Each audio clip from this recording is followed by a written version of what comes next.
Welcome to Trinity Place. My name is Cameron Miller. This is a reflection for the third Sunday of Lent. We live on only one side of the world, Kenneth Patchen concluded in his poem by the same name, by the same words, title.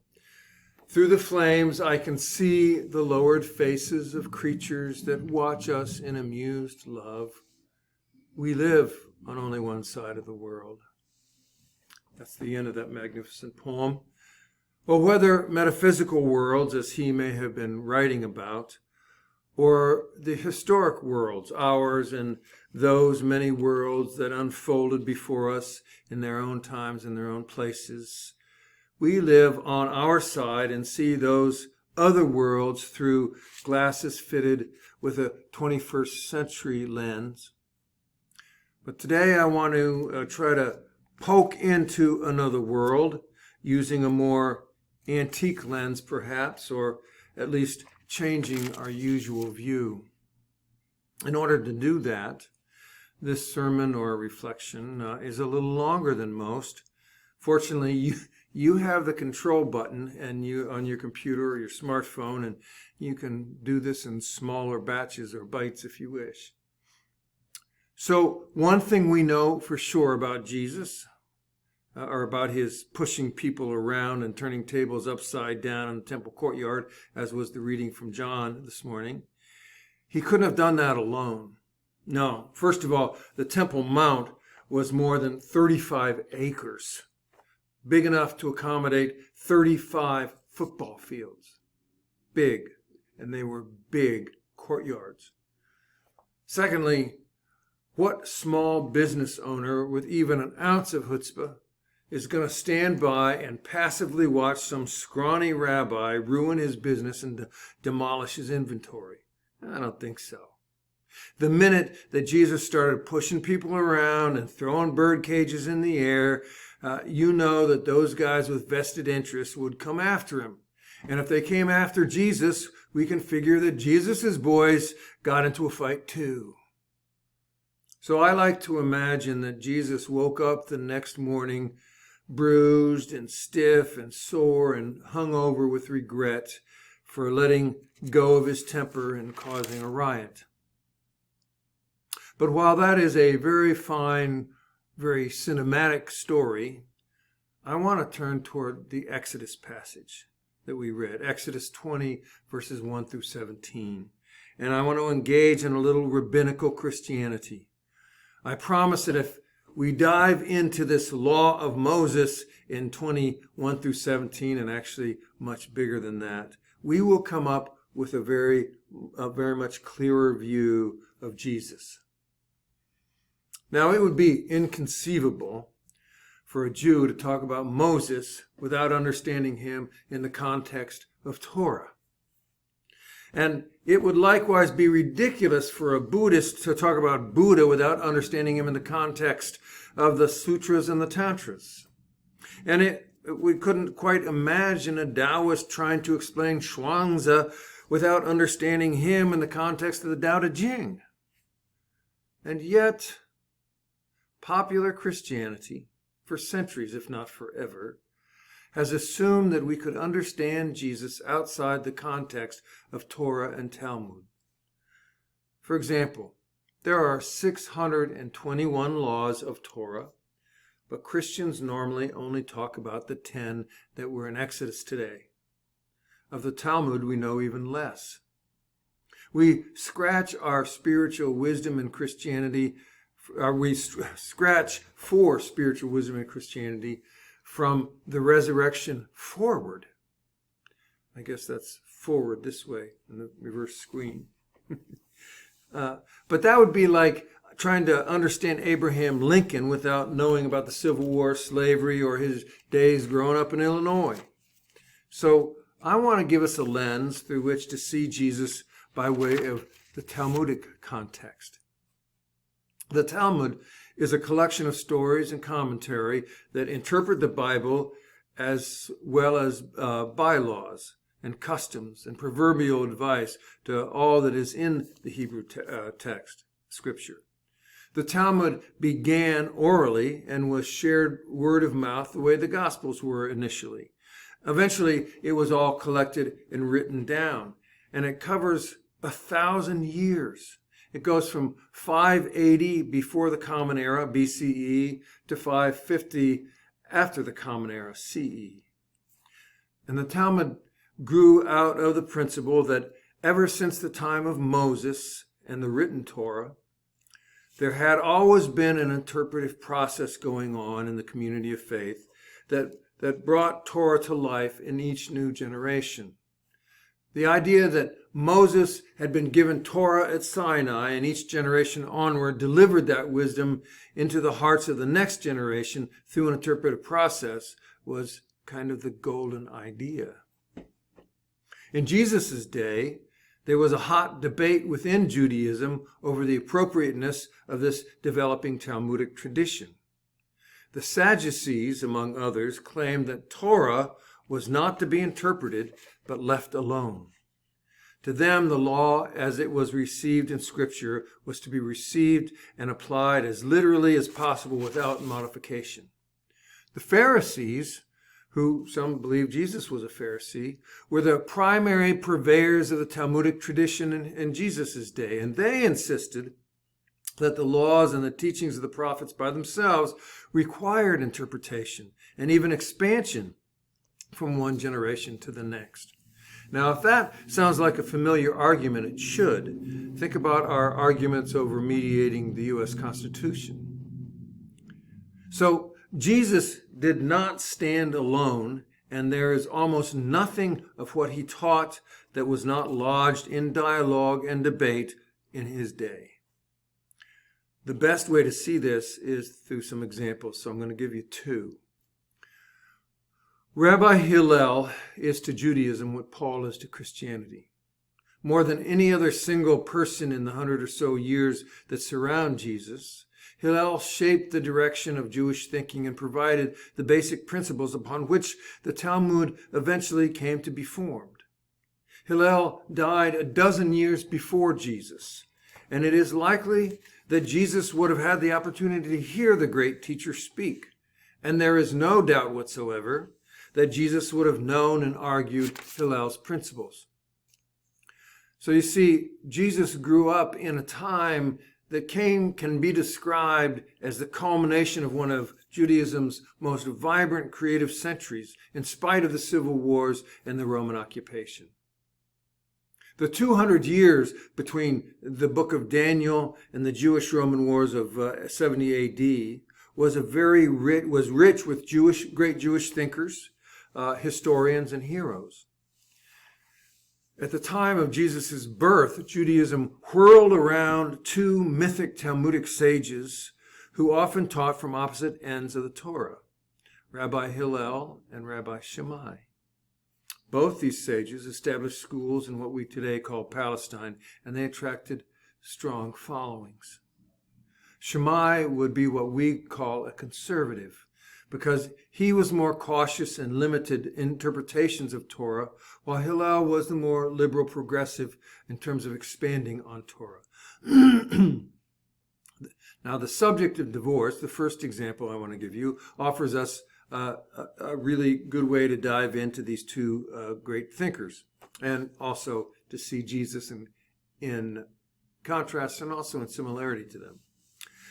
The argument between Hillel and Shammai over divorce hovered around Deuteronomy 24 that says, when a man takes a wife and marries her, if then he finds no favor in his eyes, she finds no favor in his eyes because he has found some indecency in her, he writes her a bill of divorce and he puts it in her hand and she departs his house. Now, the first thing we need to understand, just as an aside, is that in that context, way back in the 6th century BCE, that biblical law was an improvement for women. Instead of just kicking her out of the house, writing a bill of divorce was intended to provide a warning and legal recourse for the woman. While that doesn't sound like much in terms of a safety net to us, it was an improvement for women In that culture, and even today, in many parts of the world, it might be an improvement. But 600 years later, Shammai and Hillel argued about how to interpret Deuteronomy 24. Shammai said that adultery was legitimate grounds for divorce, while Hillel said that she finds no favor in his eyes means anything from adultery even to poor housekeeping. So then, that is where Jesus enters the argument. Somebody asked Jesus where he stood on the question of divorce. And the implication we don't hear in the gospel when we read that story is, Jesus, who do you side with, Hillel or Shammai? Instead of quoting Deuteronomy 24, Jesus says, well, from the beginning, God made us male and female. And because we were created that way, when a man and a woman are joined in marriage, they become one flesh. What God has joined together, let no one put asunder. Now, Jesus' audience would have been astounded by that response, shocked even. What Jesus was saying is that divorce is not a problem of how to unload property. It's a case of amputation. A man and a woman are one, created together in the image of God, and therefore a man cannot kick out his wife any more than he can cut off his arm. Now, this is important. Jesus didn't prohibit divorce. That's an erroneous interpretation by the Roman Catholic tradition as well as others. He rather restates the category of thinking. It's not an issue of property. It's a problem of need and healing. In other words, it's an issue of mutuality involving both partners, and it requires a healing process more even than a legal one. So we can see this in Jesus' introductory words when he says, Moses enacted his law on divorce because men have a hardness of heart. What he meant by that is that not only do men and women require mutuality, but marriage itself needs bolstering in the face of the male propensity towards self-centeredness. In short, the union by which two become one cannot be motivated by law. It cannot be achieved with behavior modification. Such a union only takes place with the transformation of both man and woman into more than either one is on their own. Remember that notion of transformation within the dynamics of what we try to regulate with law. The challenge here, he implies, has to do with transformation, not law.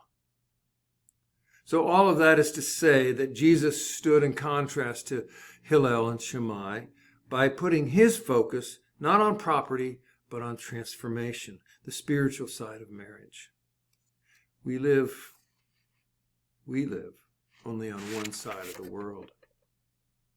Now, that's probably enough of a sermon in itself right there, but I'm hoping to drag you a little bit further into this history. Because it will clarify this teaching that comes from the example of divorce and relates to Jesus' relationship to the law in general, and therefore ours, perhaps. So the second example that I want to pull out of Jesus standing in the Talmudic tradition is his contrast with Hillel on the summary of Torah. A student once asked Rabbi Hillel if Hillel could teach the whole history of the law while the student stood on one foot. Hillel replied, "Do not do to others what you would not have them do to you. All else is commentary," he said.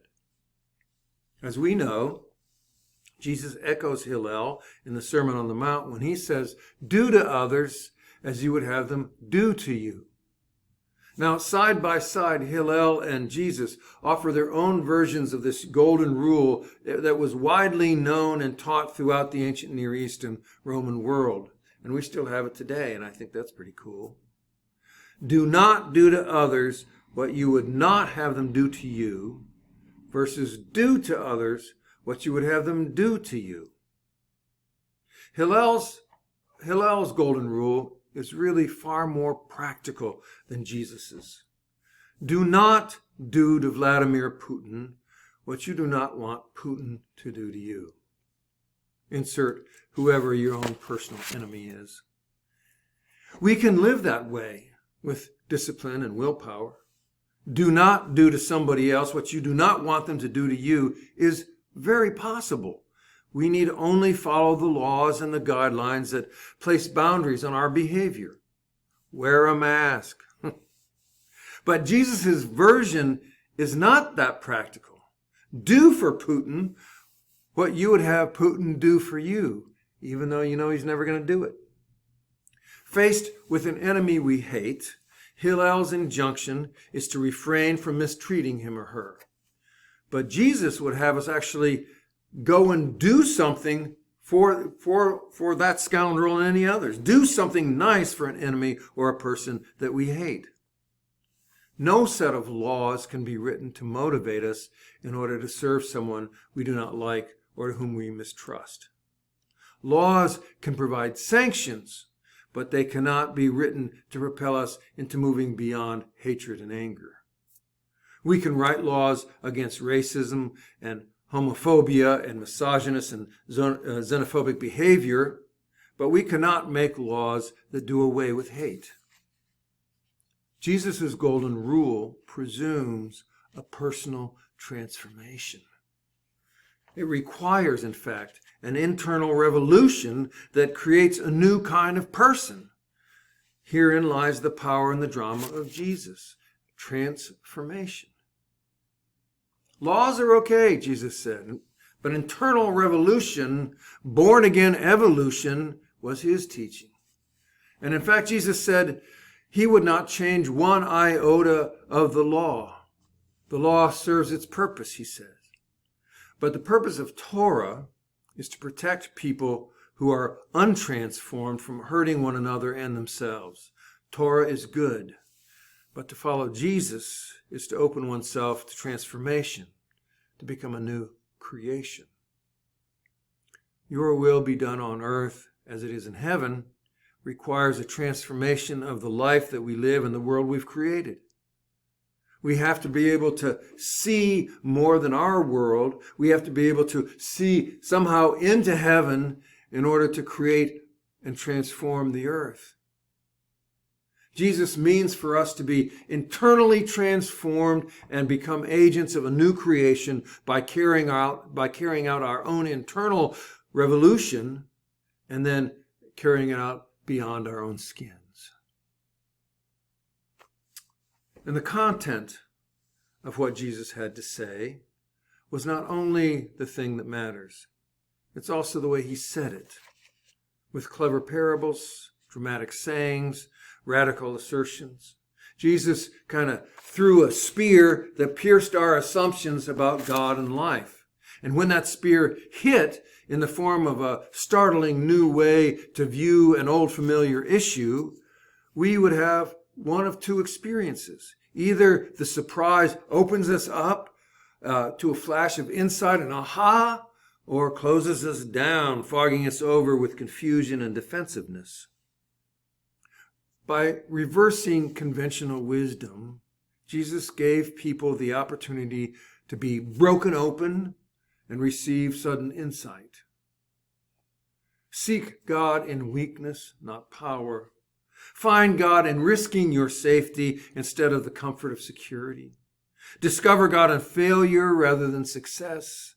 Don't look for God in the face of a friend, but find God staring back at you in the eyes of an enemy. Hear God in the stutter of ignorance or innocence instead of the famous and the intelligent. Feel the touch of God in the human crush and grime of the city rather than the majesty of the sun and the sun's evening glow. Court God in the darkness of suffering rather than in the arms of the all-powerful.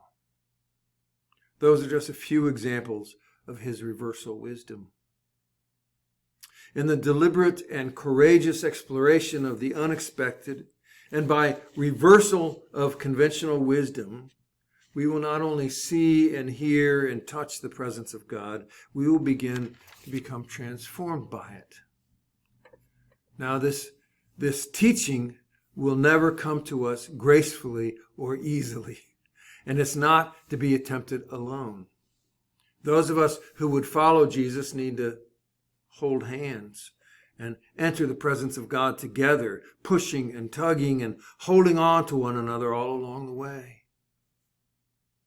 All of us benefit by following the practical and sagely wisdom of Hillel. But in order to follow Jesus, we simply must be transformed. That transformation begins to happen when we reverse the world we know as we have ordered it, when we begin to look into more worlds than the one we have made. Sorry for the length, but glad you could join me. Peace be with you.